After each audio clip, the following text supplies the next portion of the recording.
कहानी की शुरुआत एक छोटे से पैसेंजर प्लेन से होती है जो अमेरिका जा रहा होता है। तभी एक यात्री हैरान होकर पूछता है कि उनकी फ्लाइट का रास्ता क्यों बदला गया है। इस पर फ्लाइट अटेंडेंट उसे समझाती है कि उनके असली रूट का मौसम बहुत खराब है, इसलिए पायलट ने खुद फैसला लेकर रूट बदल दिया है और अब वे अमेजन के ऊपर से उड़ेंगे। चूंकि इस फ्लाइट में सिर्फ 8 यात्री हैं, इसलिए कोई भी इस रूट बदलने को लेकर ज्यादा नहीं सोचता। लेकिन थोड़ी ही देर में पूरा प्लेन अचानक बुरी तरह हिलने लगता है। पायलट देखता है कि अचानक उनका जीपीएस सिस्टम काम करना बंद कर देता है, यहाँ तक कि कोई भी कंट्रोल पैनल सही से काम नहीं कर रहा होता। पायलट जल्दी से हेडक्वार्टर से कांटेक्ट करने की कोशिश करता है, लेकिन वो भी फेल हो जाती है क्योंकि रेडियो कम्युनिकेशन डिवाइस भी बंद हो चुका होता है। अजीब बात ये होती है कि पायलट को पहले से ही शक था कि कुछ ऐसा हो सकता है। वो प्लेन को सेफ लैंड कराने की कोशिश करते हुए अपने फोन से एक आखिरी वीडियो मैसेज रिकॉर्ड करने लगता है। वह सोचता है कि प्लेन के अंदर छिपे बड़े बड़े सीक्रेट्स देखकर उसे पहले ही इस हादसे का अंदाजा हो जाना चाहिए था। अब प्लेन और नीचे उतरने लगता है और जंगल की तरफ गिरने लगता है। पायलट किसी तरह पहाड़ों से बचते हुए पेड़ों की डालियों का इस्तेमाल करके प्लेन की स्पीड कम करने की कोशिश करता है ताकि क्रैश का झटका कम हो सके। कई किलोमीटर तक घिसटने के बाद आखिरकार प्लेन रुक जाता है। यहाँ प्लेन में मौजूद सभी 8 यात्री सेफली बच जाते हैं, लेकिन फ्लाइट अटेंडेंट ने सीट बेल्ट नहीं पहनी थी, इसलिए प्लेन के जोरदार झटके में उसी जगह उसकी मौत हो जाती है। अब यात्री डर जाते हैं और आपस में बात करने लगते हैं कि अब उन्हें क्या करना चाहिए। वे कंफर्म करते हैं कि फ्लाइट अटेंडेंट के अलावा किसी और को कोई बड़ी चोट नहीं लगी है। इसके बाद 2 यात्री जल्दी से कॉकपिट की तरफ जाते हैं ताकि पायलट की हालत देख सकें। वहाँ वे देखते हैं कि कुछ पेड़ों की मोटी डालियां पायलट के सीने में घुसी हुई हैं, फिर भी वो उस वक्त तक जिंदा होता है। वे धीरे धीरे सीट हटाने की कोशिश करते हैं ताकि वो ठीक से सांस ले सके। तभी अचानक प्लेन के बाहर से आग लगने की आवाज आती है। ये सुनते ही सारे यात्री जल्दी से प्लेन से बाहर निकल आते हैं और आग बुझाने की कोशिश करते हैं, क्योंकि अगर पूरा प्लेन जल गया तो रेस्क्यू टीम आने तक वे रहेंगे कहाँ। कुछ देर बाद जब हालात थोड़े शांत होते हैं, तब 8 यात्री इकट्ठा होकर पूरी स्थिति समझने की कोशिश करते हैं। पायलट के रूट बदलने के बाद वे अमेजन के किसी बहुत ही गहरे इलाके में आ फंसे हैं। किसी के भी मोबाइल में नेटवर्क नहीं है, मतलब इस घने जंगल में सैटेलाइट फोन के बिना बाहर किसी से कांटेक्ट करना या मदद मांगना नामुमकिन है। ये जंगल सैकड़ों मील तक फैला हुआ है, इसलिए पैदल बाहर निकलने का तो सवाल ही पैदा नहीं होता। उधर बाहर किसी को भी नहीं पता कि वे यहाँ जंगल में फंसे हैं, इसलिए उन्हें बचाने कोई आने वाला भी नहीं है। अब 8 यात्रियों में से एक, जिसका नाम जैक है, वो सबका इंट्रोडक्शन जानना चाहता है ताकि एक दूसरे को समझकर मिलकर ये तय कर सकें कि सबसे पहले उन्हें क्या करना चाहिए। जैक अपना इंट्रोडक्शन देते हुए बताता है कि वो एक इंश्योरेंस कंपनी में इन्वेस्टिगेटर के तौर पर काम करता है ताकि लोग इंश्योरेंस फ्रॉड और साजिशें न कर सकें। वो अभी अपना एक केस खत्म करके अमेरिका लौट रहा था। इसके बाद दूसरा यात्री अपना नाम बताता है केविन। वो पेशे से एक डॉक्टर है। वो कहता है कि कई साल डॉक्टर की नौकरी करने के बाद अब उसने मेडिकल इक्विपमेंट डिस्ट्रीब्यूशन का बिजनेस शुरू किया है। इसी वजह से वो अपनी नई कंपनी के लिए एक डील फाइनल करके अमेरिका लौट रहा था। डॉक्टर केविन पायलट को देखकर समझ जाता है कि उसकी वोकल कॉर्ड्स में चोट लगी है, इसलिए वो बोल नहीं पा रहा, और क्योंकि वो यहाँ का इकलौता पायलट है जो उन्हें यहाँ से निकाल सकता है, इसलिए किसी भी हालत में उसे बचाना जरूरी है। यहाँ तीसरी यात्री क्रिस्टिन नाम की एक लड़की होती है। वो बताती है कि वो अलग अलग देशों में ट्रैवल करती रहती है और अपने वीडियो सोशल मीडिया पर पोस्ट करती है। इस बार भी वो किसी और देश घूमने गई थी, लेकिन जब उसके अतीत के बारे में पूछा जाता है तो वो कुछ भी बताने से बचती है। चौथा यात्री कार्लस नाम का एक रेसलर होता है जो असल में मैक्सिको का रहने वाला है, लेकिन अभी एक फाइटिंग कंपटीशन के लिए इसी फ्लाइट से अमेरिका जा रहा था। इसके बाद एक यंग कपल डॉन और एमी अपना इंट्रो देते हैं। वे बताते हैं कि नई शादी के बाद हनीमून पर निकले थे। आखिर में एक मिडिल एज कपल डेविड और लिसा होते हैं। वे अमेरिका के एक छोटे से शहर में एक होटल चलाते हैं, लेकिन अभी डेविड की हार्ट सर्जरी के लिए बाहर जा रहे थे। इस तरह 8 यात्री एक दूसरे के बारे में जान जाते हैं। इधर उनके साथ घायल पायलट भी होता है जो अभी कुछ भी बोलने की हालत में नहीं है। तब जैक सबको कहता है कि सबसे पहले उन्हें प्लेन में मौजूद सारा खाना और पानी इकट्ठा करके राशन की तरह बांटना चाहिए ताकि उन्हें अंदाजा हो सके कि वे कितने दिन तक टिक पाएंगे। जांच करने पर पता चलता है कि प्लेन का खाना और पानी ज्यादा से ज्यादा सिर्फ 3 दिन ही चल पाएगा। इसके बाद जैक कहता है कि अगर जंगल में बारिश या तूफान आया तो उन्हें प्लेन के अंदर ही शरण लेनी पड़ेगी, इसलिए मरी हुई फ्लाइट अटेंडेंट को प्लेन के बाहर निकालकर थोड़ी दूर रख देना चाहिए ताकि अंदर जगह बनी रहे। शुरुआत में वे ये छोटे छोटे काम निपटा लेते हैं। अब उन्हें यहाँ से निकलने की प्लानिंग करनी होती है। तब जैक और बाकी लोग घायल पायलट से पूछने की कोशिश करते हैं कि क्या प्लेन में कोई सैटेलाइट फोन है जिससे वे बाहर मदद के लिए कांटेक्ट कर सकें। साथ ही वे ये भी जानना चाहते हैं कि बिना किसी खराब मौसम के प्लेन अचानक अपना रूट छोड़कर इस जंगल में कैसे क्रैश हो गया। पायलट कुछ कहने की कोशिश करता है। ऐसा लगता है कि वो कुछ सीक्रेट जानता है, लेकिन बोल न पाने की वजह से कुछ भी बता नहीं पाता।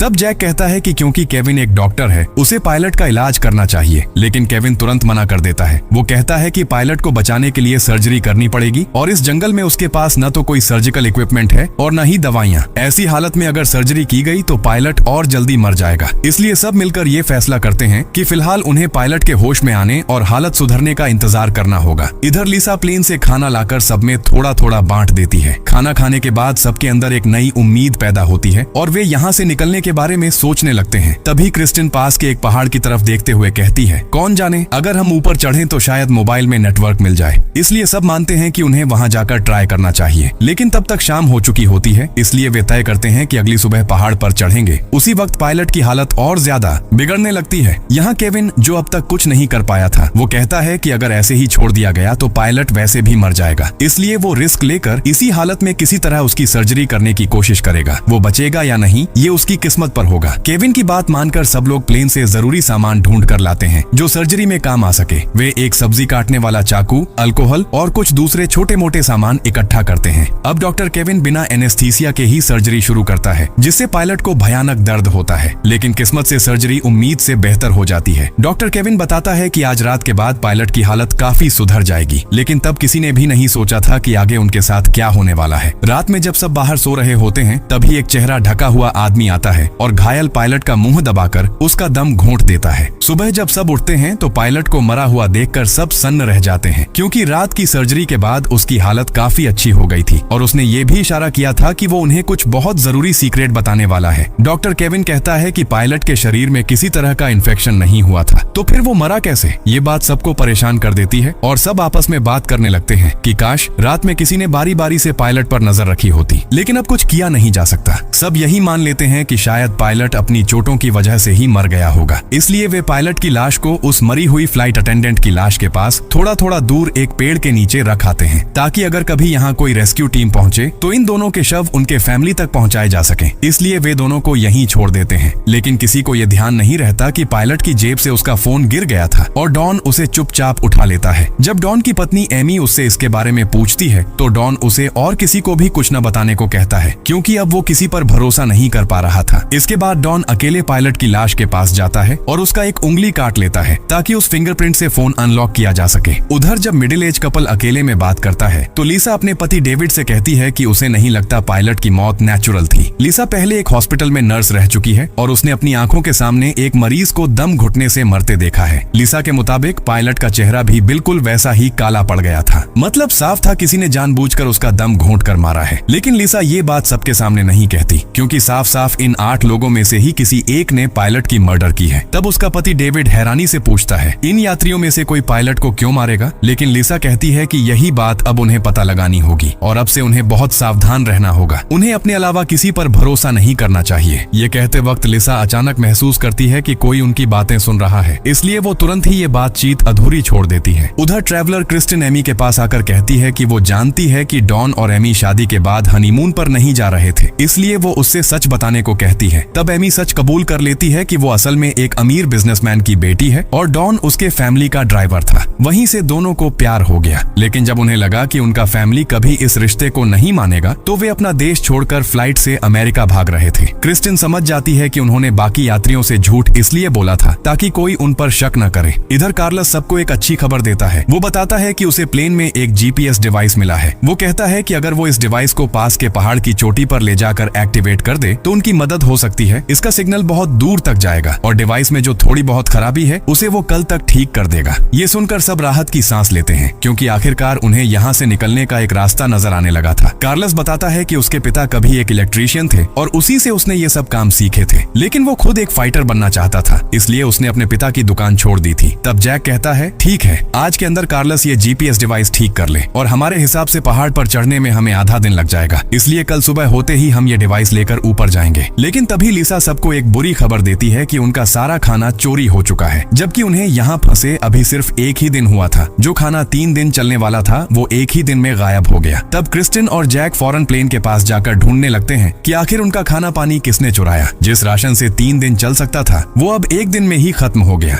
यहाँ क्रिस्टिन की तलाश करने की स्किल देखकर जैक कहता है कि वो कोई आम ट्रैवलर नहीं हो सकती, क्योंकि जिस तरह से वो इन्वेस्टिगेशन कर रही है वैसा कोई नॉर्मल इंसान नहीं करता। तब क्रिस्टी आखिरकार अपने पेशे के बारे में सच बताती है कि वो असल में एक रिपोर्टर है जो दुनिया के अलग अलग देशों में जाकर वहाँ के गैंग्स को एक्सपोज करती है और उन्हें पुलिस के हवाले कराती है। इसीलिए उसने अपने बारे में झूठ बोला था ताकि अगर यात्रियों में कोई क्रिमिनल हो तो वो उस पर पर हमला न करे। मतलब यहाँ मौजूद 8 यात्री किसी न